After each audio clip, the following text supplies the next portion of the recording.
நேயர்களே, மத்திய கிழக்கில் நாம் இப்போ பேச போகிறது என்ன நடக்குது அப்படின்னு பார்ப்போம். குறிப்பாக மத்திய கிழக்கில் நடந்து கொண்டிருக்கக்கூடிய இந்த பேச்சில் ஈரானுடைய பேச்சை, ஈரானுடைய அந்த சமாதான ஒப்பந்தத்தை ஏற்றுக்கொள்ள மறுக்கும் இஸ்ரேல். என்ன நடக்குது மத்திய கிழக்கில் பார்ப்போம். நேற்றைக்கு காசாவை நோக்கி IDF மிசைல்களை தாக்கியிருக்கிறார்கள், ஏவுகணைகள் மூலம் தாக்கியிருக்கிறார்கள். ஏப்ரல் 28 40 பேர் காசாவில் அப்பாவிகள் படுகொலை செய்யப்பட்டாங்க. சின்ன குழந்தைகள்லாம் கொல்லப்பட்ட கொடூரமான சம்பவத்தை தொடர்ந்து ஈவு இரக்கமில்லாமல் ஒரு மனித அரக்கன் செய்ய முடிகிறது என்பதுதான் முக்கியம். அது குறித்து இந்த உலகம் பேச முற்படவில்லை. ஆனால் ஒரே ஒரு இஸ்ரேலிய வீரர் கொல்லப்பட்டால் மிகப்பெரிய தீவிரவாதிகளாக அவர்கள் பேசுகிறார்கள். அது எனக்கு புரியவில்லை.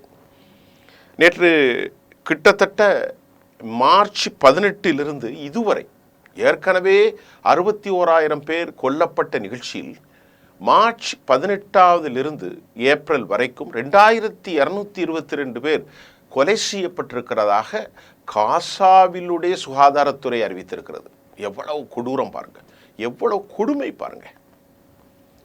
அபு முஹம்மது ஃபேமிலி இரவு தூங்கிட்டு இருக்கிறாங்க. அவங்க வீட்டில் ஒரு ஏராளமான பேர் இந்த மிசைல் அட்டாக்கில் கொல்லப்பட்டிருக்கிறார்கள். குழந்தைகள் இறந்து போனாங்க.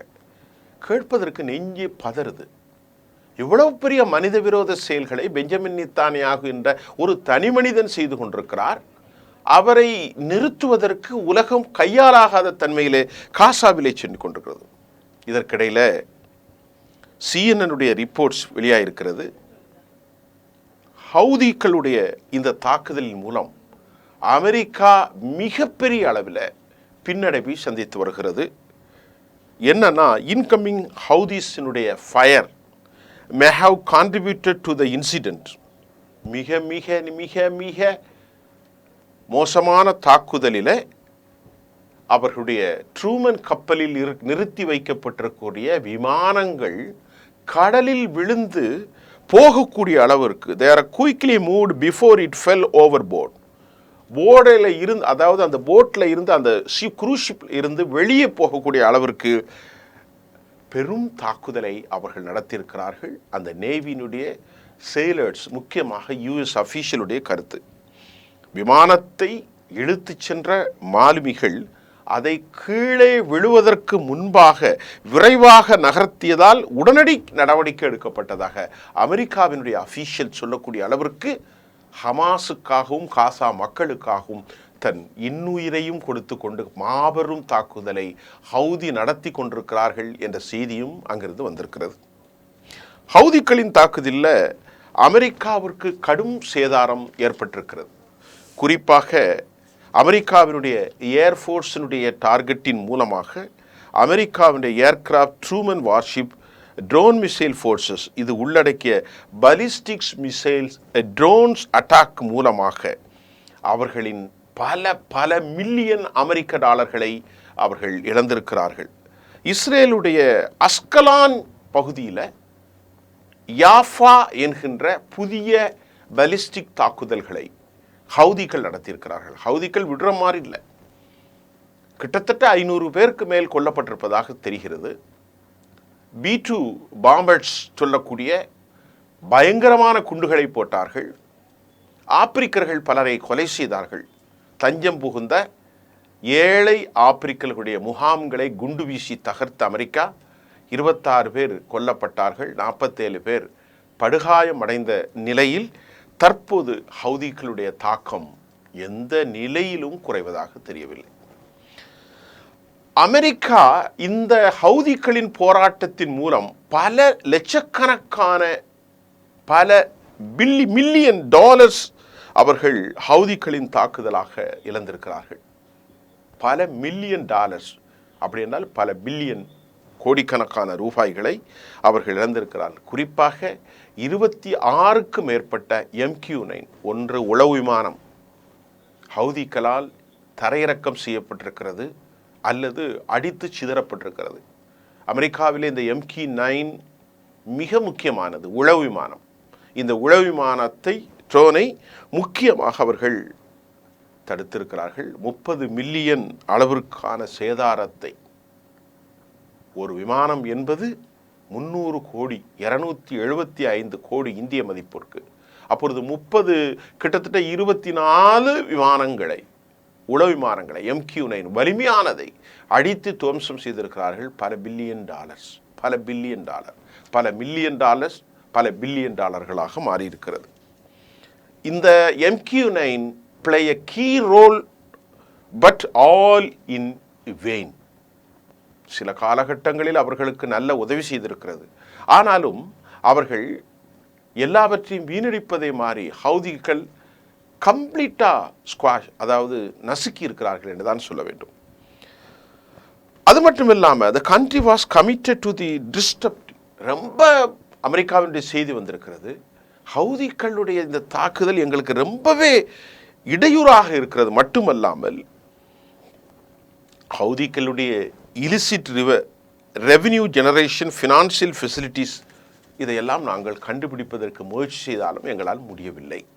அமெரிக்கா கன்ஃபெஸ்ட், தங்கள் குற்றத்தை ஒப்புக்கொள்வது மட்டுமல்ல, தங்களுடைய எபிலிட்டி, தங்களுடைய இயலாமையும் கூட ஒத்துக்கொள்கிறார்களோ என்று நாங்கள் நம்புவதற்கு வழி இருக்கிறது. இதற்கிடையில் ஈரானிடத்தில் சீண்டி பார்க்கக்கூடிய மோசமான நிலையிலே ஈரானை பல நிலைகளில் சமாதான பேச்சுக்கு சென்று கொண்டிருக்கிறார் ஈரான். 3 கட்ட பேச்சுவார்த்தையும் முடிந்திருக்கிறது. நெத்தன்யாகு நேற்று பேசும்போது என்ன சொல்றாருன்னா, ஈரானுக்கு நிச்சயமாக அவர் கடும் எச்சரிக்கை என்ன சொன்னால், ரொம்ப Vance the aggression will expose Israel US based thought. அதாவது அமெரிக்கா எந்த நிலையிலும் ஈரானோடு ஒப்பந்தம் செய்யக்கூடாது. சொல்வது யாரு? குற்றவாளியான நெத்தன்யாகு. இரத்தக்கரை பிடிந்த ஒரு மனிதனாக நின்று கொண்டு, சர்வதேச கோர்ட்டில் தான் படுகொலையாளனாக நின்று கொண்டு, அந்த நாட்டின் கோர்ட்டில் மிகப்பெரிய ஊழல்வாதியாக நின்று கொண்டு, அந்த நாட்டு மக்களால் வெறுக்கப்படுகிற ஒருவர், 72% மக்கள் நீ ஆட்சி விட்டு செல்ல வேண்டும் என்று சொல்லக்கூடிய ஒருவர் ஈரானை அவர் கண்டிக்கின்றார். என்ன விவகாரம்? சமாதானமே ஏற்படக்கூடாதுங்கிறார். ஈரானில் முழுமையாக நியூக்ளியர் வெப்பன்ஸினுடைய அந்த பேஸ் அழிக்கப்பட வேண்டும். Point number 1. பாயிண்ட் நம்பர் 2, ஈரானில் பலிஸ்டிக்ஸோ எதுவும் இருக்கக்கூடாது, எல்லாமே துவம்சம் செய்யப்பட வேண்டும் என்று சினத்தை உண்டு பண்ணுகின்ற ஒரு செய்தியை அவர் வெளியிட்டுக் கொண்டிருக்கிறார். அமெரிக்கா நிறைய விஷயத்தை இவரிடத்தில் பேசவில்லை. ஒரு கால் அமெரிக்காவை எப்படி இவரை கையாள போகிறது என்பது தெரியவில்லை. இதற்கிடையிலே ஈரானுடைய சர்வை வல்லமை கொண்டிருக்கக்கூடிய சபாநாயகர் முகம்மது பாக்கர் கலீப் கடுமையாக நெத்தன்யாகுவை எச்சரித்திருக்கிறார். மிக மிக கடுமையாக செய்திருக்கிறார். பேச்சுவார்த்தை நடத்தி கொண்டிருக்கிற போது அந்த பேச்சுவார்த்தைக்கு இடையூறு செய்வதை போன்று இவர் பேசுகிறார் என்பதுதான் அவருடையது. பாக்கர் கலீபாப் என்ன சொல்கிறார்னா, நெத்தன்யாகுடைய அரசியல் வாழ்க்கை இதோடு முடிந்துவிடும் என அவன் அஞ்சுகிறான். அவர் அந்த அஞ்சத்தின் காரணமாக அதிலிருந்து தப்புவதற்குத்தான் இந்த பேச்சை நிறுத்துவதற்கு அவர் முயற்சி செய்கிறார் என்று கடும் குற்றம் சாட்டை நெத்தன்யாகு மீது பாக்கர் கலீபாப் வைத்திருக்கிறார். ரொம்ப, அதாவது பாக்கர் கலீபாப் யார் என்று சொன்னால் உங்களுக்கு புரியும். நிச்சயமாக அவர் சுப்ரீம் தலைவர் அலி கொமினியோடு நெருக்கமானவர். அதற்கு அடுத்த அதிகாரத்தில் இருக்கக்கூடாதான் பாக்கர் கலீபாப். அவர்தான் ஈரானுக்கு அதன் நடவடிக்கை எப்போது எப்படி எடுக்க வேண்டும் என்பது எங்களுக்கு தெரியும் என்று அவர் சொல்கிறார். எங்களுடைய தீர்மானங்கள் எங்களுக்கு தெரியும், எப்படி முடிவெடுத்து எந்த நிலையில் அதை அமல்படுத்த வேண்டும் என்பதெல்லாம் எங்களுக்கு தெரியும் என அவர் சொல்லுகிறார்.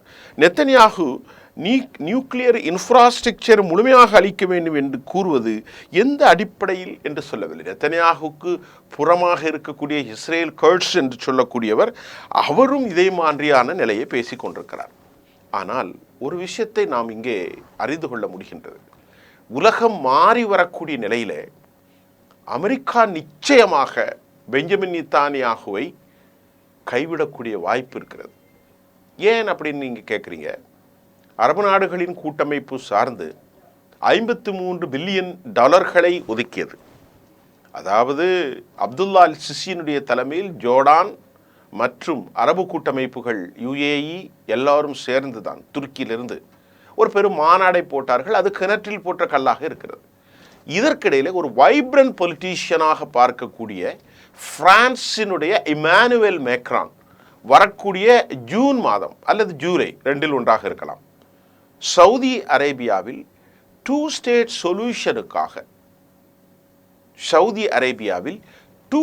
சொல்யூஷனுக்காக ஒரு மாநாடை போட்டு நாங்கள் புதிய அறிவிப்பை இனிஷியேட் பண்ணுவோம் அப்படின்னு அறிவித்தது. அங்கோடு நிக்கல தோழர்களே, நேற்று பிரிட்டனும் முன் வந்திருக்கிறார்கள். பிரிட்டன் ஏன் முன் வந்தது என்று நீங்கள் பார்க்க வேண்டும். பிரித்தானியாவினுடைய முன்னாள் அரசு ஒரு வலதுசாரி அரசு. தற்போது இருக்கக்கூடிய பிரித்தானியாவுடைய அரசு ட்ரூமர் ஒரு இடதுசாரி சிந்தனை கொண்டவர். ஆகவே அவர் விரைவாக ஒரு 2 ஸ்டேட் சொல்யூஷனுக்கான வழிவகைகளை ஏற்படுத்த வேண்டும் என அவர் நம்புகிறார். ஆகவேதான் அவர் உடனடியாக பிரித்தானியாவை நிச்சயமாக பலஸ்தீனத்தை தனிநாடாக அங்கீகரித்து அந்த மக்களுடைய குரல்களை வலிமையாக்கி இந்த பிரச்சனைகளை தீர்வு காண வேண்டும் என அறிவிப்பு செய்திருப்பது அமெரிக்காவை நிச்சயமாக ஆட்டம் காண செய்யும். மட்டுமல்ல, அமெரிக்கா இந்த நடவடிக்கைகளில் ஒரு புதிய பரிணாமத்தை நிச்சயமாக எடுக்கும் என நம்புவதற்கு வாய்ப்பு இருக்கிறது. ஏன் சொல்கிறேன்? அமெரிக்காவினுடைய பாரிய கூட்டாளிகளாக இருக்கும் சவுதி அரேபியா, ஈஜிப்டு, கத்தர், அது மட்டுமல்லாமல் துருக்கி, ஜோர்டான், இதை தாண்டி ஐரோப்பா நாடுகளில் இமானுவேல் மேக்ரான் பிரான்சிலிருந்து, அதே போன்று கனடா ஏற்கனவே ட்ரூமன் அதாவது 2 ஸ்டேட் சொல்யூஷனுக்கு ஆதரவு கொடுத்துட்டாங்க. அதே போன்று இன்றைக்கு பிரித்தானியா. அப்போ அமெரிக்கா நினைக்கும், என்ன நினைக்கும்? ஒரு அநியாயக்காரனுக்கு நாங்கள் உதவி செய்துவிடக்கூடாது. எல்லா நாடுகளுமே உலகத்தில் 196 நாடுகளில் 160க்கும் மேற்பட்ட நாடுகள் பலஸ்தீனத்தின் தனி விடுதலை ஒன்றைத்தான் குறிக்கோளாக சொல்லியிருக்கிறார்கள். அவர்கள் அனைவரும் ஒன்றிணைய வேண்டும். இந்த அநியாயக்காரர்கள் வெற்றி பெற முடியாது. ஆகவே போர் நிறுத்தப்பட வேண்டும் என்பதில் மிக முக்கியமாக 2 ஸ்டேட் சொல்யூஷன் வர வேண்டும் என்பதையும் நாம் ஒரு செய்தியாக, பிரித்தானியாவினுடைய நல செய்தியாக பார்க்க முடிகின்றது. அடுத்து மிக முக்கியமான செய்தி, நெத்தன்யாகுக்கு எதிர்குரலில் மக்கள் போராடுகிறார்கள். 70% மக்கள் நெத்தன்யாகுவை ஆட்சியிலிருந்து இறக்குவது மட்டுமல்ல, அவன் தண்டிக்கப்பட வேண்டும் என்ற குரல்களும் வலிமையாக இருக்கிறது. நெத்தன்யாகு ஒருவேளை இறக்கப்பட்டால் அதன் ஆட்சியில் வரக்கூடிய யாயிட் லாஃபிட் எதிர்க்கட்சி தலைவர் இந்த போரை இனி அதிக நாள் நடத்த முடியாது மட்டுமல்லாமல் ஒரு காலமும் ஹமாஸை வெற்றி கொள்ள முடியாது என்பதை அவர் பொதுவெளியிலே ஒப்புக்கொண்டிருப்பதாகவும் கூட நமக்கு செய்திகள் வருகிறது. அப்படி என்றால் என்ன அர்த்தம்? அடுத்து இவருக்கு பின்னால் வரக்கூடியவர்கள் போர் செய்ய மாட்டார்கள் என்ற அர்த்தம். ஆக இந்த மக்களுடைய தியாகம் எப்படி வீணாகும்? இந்த மக்களுடைய தியாகம் ஒருபோதும் வீணாகிவிடாது. அதிக இலக்காக தற்போது நெத்தன்யாகு எடுத்திருக்கிற முடிவு அக்டோபருக்குள் போர் இறுதிக்கு வர வேண்டும் என முடிவெடுத்திருப்பதாகவும், அதாவது 2023 அக்டோபர் 7 ஆரம்பித்த போர் 2025 அக்டோபர் 7 முடிவடையும். இது அதிகபட்ச நாட்களாக இதற்கு மேல் கொண்டு செல்ல முடியாது என்கின்ற மாபெரும் அழுத்தத்தில் அவர் இருப்பதாகவும் செய்திகள் நமக்கு எடுத்திருக்கிறது. எப்படியோ போர் முடிவுக்கு வர வேண்டும் என உலகத் தலைவர்கள் வந்திருக்கிறார்கள். அமெரிக்காவினுடைய அதிபர் டொனால்ட் ட்ரம்ப் மிக கடும் அழுத்தத்தை கொடுத்தார். காசாவிலிருந்து மக்கள் ரீலோகேட் ஆகணும். அப்படி ரீலோகேட் அவர்கள் ஆகவில்லை என்றால் நாங்கள் காசாவை எடுத்துக்கொள்வோம். அமெரிக்க அதிபருடைய நடவடிக்கை ஒரு பெரும் மிரட்டல் துணி. இப்பொழுது அவர் மௌனியாகிவிட்டார். அமெரிக்காவிலுடைய ராஜ்ய ரீதியாக இருக்கக்கூடியவர்கள் நீங்கள் பேசுவது தவறு என்று ரகசியமாக அவர்கள் சொல்லியிருப்பார்கள். அமெரிக்காவினுடைய கூட்டாளியாக இருக்கக்கூடிய மிக முக்கியமான யூரோப்பில் இருக்கக்கூடிய UK 2 ஸ்டேட் சொல்யூஷனை பேசுகிறது. இமானுவேல் மேக்ரான் 2 ஸ்டேட் சொல்யூஷனை பேசுவது மட்டுமல்ல, அதற்கான மாநாட்டை என்க்ளேவ் ஒன்றை வரக்கூடிய ஜூன் ஜூலையிலே அரபு பிராந்தியத்தில் சவுதியிலே அவர் நடத்தப் போகிறார். மிகப்பெரிய இன்வெஸ்டராக இருக்கக்கூடிய சவுதி அரேபியா 2 ஸ்டேட் சொல்யூஷன். ஜொர்டான், கத்தர், துருக்கி அனைவரும் பலஸ்தீன விடுதலை ஒன்றுதான். கனடா பலஸ்தீன விடுதலை ஒன்றே. உலகத்தில் ஆப்பிரிக்கா, தென்னாப்பிரிக்கா பலஸ்தீன விடுதலை ஒன்றே. ஜெர்மன் பலஸ்தீன விடுதலை ஒன்று. எல்லா நாடுகளும், நெதர்லாந்திலிருந்து நீங்கள் மனிதநேயத்தை யாரெல்லாம் நேசிக்கிறார்களோ அவர்கள் அனைவரும் 2 ஸ்டேட் சொல்யூஷனை கொண்டு வாங்க அப்படிங்கிறாங்க. இதற்கு இடையில இன்னொரு கொடூரமான திட்டத்தையும் அவர்கள் வைத்திருக்கிறார்கள். மேற்கு கரையை மட்டும் எங்களோடு இணைத்து கொண்டு மத்தை விடுவோம் என்று. மேற்கு கரை அவர்கள் இணைப்பதற்கு ஒருபோதும் அனுமதிக்க மாட்டார்கள். இது அவர்களுடைய ரகசிய திட்டம். மேற்கு கரையில் தான் அல்-அக்ஸா மசூதி இருக்கிறது. மேற்கு கரையில் ஏராளமான மக்கள் வாழ்கிறார்கள். ஆக மேற்கு கரையை தங்களோடு இணைத்து கொண்டு அகண்ட இஸ்ரேலை அவர்கள் உருவாக்கிவிடலாம் என அவர்கள் சதி திட்டம் தீட்டுவது நிச்சயமாக நடைபெறுமா என்பது தெரியவில்லை. இதற்கிடையிலே அமெரிக்காவோடு கையிணைந்திருக்கக்கூடிய அல்சார் அபு முகமது அல் கோலானி தாங்கள் இடையக மண்டலத்தை ஒரு பஃபர் ஜோனை ஏற்படுத்திய போதும் இந்த பிராந்தியத்தில் யூதர்களோடு இணைந்து செயல்படுவதற்கு அவர் பச்சை கொடி காட்டியிருக்கிறார். ஆனால் அமெரிக்கா நிலைமையை உணர்ந்திருக்கிறது. எப்படி என்று நீங்கள் பாருங்கள். ஈரானுடைய பிராக்சியாக இருந்து சொல்லப்படுகிற ஹவுதிகளின் தாக்குதலை அமெரிக்காவால் கட்டுப்படுத்த முடியவில்லை. பல பில்லியன் அமெரிக்க டாலர்களை இழந்து போய்விட்டார்கள். பல பில்லியன் அமெரிக்க டாலர்களை. அதை கட்டுப்படுத்த முடியாது. அவர்கள் எண்ணி பார்ப்பார்கள் அல்லவா, ஒரு பிராக்சியை நம்மளால் சமாளிக்க முடியலையே, ஈரானை எப்படி சமாளிக்க முடியும்? அது அமெரிக்காவுக்கு யோசனை இருக்கும். ஆகவேதான் நிச்சயமாக இந்த 4ஆம் கட்ட பேச்சுவார்த்தையின் பால் அமெரிக்கா இந்த 15 நாட்களில் இந்த அறிக்கை கொடுத்திருக்கிறாங்க பாருங்க. இது ரொம்ப துல்லியமாக அவர்கள் ஆய்வு செய்ய போகிறார்கள். ஆனால் அதில் மிசைல்ஸ் குறித்தோ, ட்ரோன்கள் குறித்தோ, பிளாஸ்மோ வெப்பன்ஸ் குறித்தோ மற்றும் உண்டான பலிஸ்டிக்ஸ் குறித்தோ எதுவும் பேசப்படவில்லை, பேசக்கூடாது என்பதுதான் கொமேனி அவர்களுடைய உச்சபட்ச உத்தரவு, ஈரானுடைய நிலைப்பாடு. ஒன்று மட்டும் பேசலாம். நேற்று மார்க்கோ ரூபியோடைய கருத்தை நான் பதிவு செஞ்சேன். ஸ்டாக் பில்ஸ் நீங்கள் இம்போர்ட் செஞ்சுக்கிடுங்க, சிவில் ஒர்க்குகளுக்காக அணு ஆயுதத்தை பதிவு செய்யுங்க. நீங்கள் என்ரிச் பண்ணக்கூடாது, நீங்கள் சென்ட்ரிஃபிகேட் பண்ணக்கூடாது, என்ரிச் செய்யக்கூடாது அங்கிறத மட்டும் மார்க்கோ ரூபியோடைய கருத்தை நாம் பதிவு செய்திருக்கிறோம். அமெரிக்காவினுடைய நேஷனல் செக்யூரிட்டியும் நிச்சயமாக நல்ல செய்தியை சொல்லியிருக்கிறாங்க. மார்க் ஆண்டனி டெக்னிக்கல் டீமாக பேச்சுவார்த்தை நடத்தி முடித்திருக்கிறாங்க. ஆனால் டிஸ்அக்ரிமெண்ட், எந்த விதமான ஒரு ஒப்பந்தமும் 3 தர பேச்சுவார்த்தை நடக்கவில்லை. நிச்சயமாக 4ஆம் தர பேச்சுவார்த்தையிலே ஒரு நல்ல முடிவு வரும் என எதிர்பார்க்கப்படுகிறது. ஆக இந்த போரில் இஸ்ரேல் நாம் ஏற்கனவே சொன்ன மாதிரி அக்டோபரில் போரை நிறுத்துவதற்கு முன்பு ஒரு 3 பில்லியன் அமெரிக்க டாலர்களை தரைப்போருக்கு அவர்கள் ஒதுக்கியிருக்கிறார்கள். நான் ஏற்கனவே ஒரு 2 வாரத்திற்கு அல்ல, ஒரு வாரத்துக்கு போன வாரம் சொன்னேன். தரைவழியாக போர் செய்வதற்கு ஒரு 3 பில்லியன் 20,000 கோடிக்கு மேல் 2.7 பில்லியன் ஆக அந்த அடிப்படையில் அந்த உச்சக்கட்ட போரை அவர்கள் ரஃபாவில் நடத்த இருப்பதாகவும் மீண்டும் ஒரு பஃபர் ஜோன் மண்டலத்தை உருவாக்குவதற்கு, ஏனென்றால் இப்பொழுது மே மாதம், June, July, August, September, October ஒரு 5 மாதங்களில் இந்த போரை அழிக்க வேண்டும் அல்லது முடிக்க வேண்டும் என்று அவர்கள் விரும்புகிறார்கள். அதற்கு மேல் அங்கே ஒன்றும் இல்லை. அதற்கு முன்னாலே அவர்கள் பல இடையூறுகளை சந்திக்க நேரிடும். ஆக ரஃபாவில் பலஸ்தீனர்களுக்கு எதிரான போரை, இடையக மண்டலத்தை உருவாக்கி ஹமாஸை அளிப்பதற்கு அவர்கள் முயற்சி செய்கிறார்கள். 1. 2வது அவர்களுடைய டார்கெட், அதற்கு மேல் அவர் நாட்டினுடைய பொருளாதாரம் மக்களுடைய குழப்பங்களால் நடக்காது. இது எடியோத் அஹ்ரோத்துடைய செய்தி அப்படித்தான் சொல்கின்றது. ஈரானை போரிட்டு அழிப்பதற்கு முழு முயற்சி அவர் செய்கிறார். இப்போ அவருடைய முயற்சி ஹமாஸை அழிப்பதை தாண்டி ஈரானை காலி செய்ய விட்டால் நமக்கு ரொம்ப சிக்கல். ஏனென்றா ஹவுதிகளுடைய இப்போ ஒரே ஒரு விஷயம் உங்களுக்கு புரியுதுன்னு நினைக்கிறேன். ஹவுதிகளுடைய தாக்குதல் எவ்வளோ வல்லமைன்னு அமெரிக்காவை தண்ணி குடிக்கிறத பார்த்தாலே உங்களுக்கு தெரியும். ட்ரூமன் கப்பலை நகர்த்தி அங்கு நிறுத்தி வைக்கப்பட்டிருக்கிற விமானங்களை காப்பாற்ற முடியாத அளவிற்கு அவர்கள் ஓடி இருக்கிறார்கள். வில்சன் கப்பல் மீண்டும் வந்திருக்கிறது. ஆக ஒரு பிராக்சியால் யாஃபா போன்றவைகளை வைத்து அவர்களுடைய மிக முக்கியமாக ஹைஃபா போன்ற நிலையங்கள் வடக்கு பகுதிகளில் துவம்சம் செய்யப்பட்டிருக்கிறது.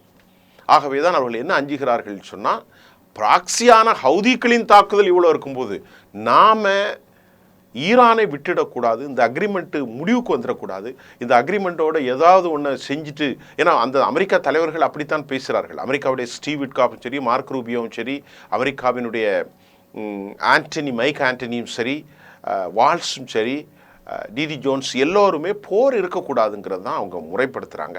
அதை மீறி செய்ய முடியாது. அது எப்படியாவது ஈரான் ஒப்பந்தம் ஏற்பட்டுவிடக்கூடாதுன்னு அவன் ரொம்ப ரொம்ப ரொம்ப குழப்பத்தை ஏற்படுத்துகிறார். அது எப்படி முடிய போகிறது என்பது நமக்கு தெரியவில்லை. ஆகவே இந்த போரினுடைய நிலை இப்படித்தான் காணப்படுகின்றது. ஆக நாம் பொறுத்திருந்து பார்ப்போம். 4ஆம் கட்ட ஒப்பந்தத்தில் அநேகமாக ஒரு நல்ல தீர்வு ஏற்பட்டுவிட்டால் ஒட்டுமொத்த மத்திய கிழக்கும் அமைதியாகும். அதற்கு அமெரிக்கா சிந்திப்பதற்கு பிரித்தானியா மீண்டும் 2 ஸ்டேட் சொல்யூஷனை பற்றி பேசியதும், பிரான்ஸ் பேசியதும், அமெரிக்காவினுடைய கூட்டாளிகளான அரபு உலகம் பேசியதும், உலகம் முழுவதும் பேசியதும் ஒரு நல்ல தீர்வு ஏற்பட வேண்டும். பெஞ்சமின் நெத்தன்யாகு என்ற மனிதன் தனிமைப்படுத்தப்பட வேண்டும் என்று உலகம் விரும்புகிறது. ஏனென்றால் அந்த நாட்டில் வாழக்கூடிய 72% மக்கள் நெத்தன்யாகு ஆட்சியை விட்டு அகல வேண்டும் என்கிறார்கள். அங்கே ஒரு குழப்பம் என்னென்னா, 25 வயதுக்குள்ளவங்க 67% இறந்துட்டாங்க.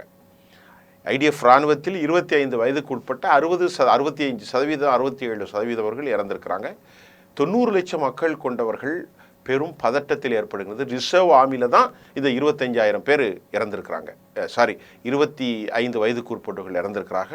இதுதான் இன்னைக்கு செய்தி. மீண்டும் மற்ற செய்திகளோடு நாளை சந்திக்கிறேன். நன்றி.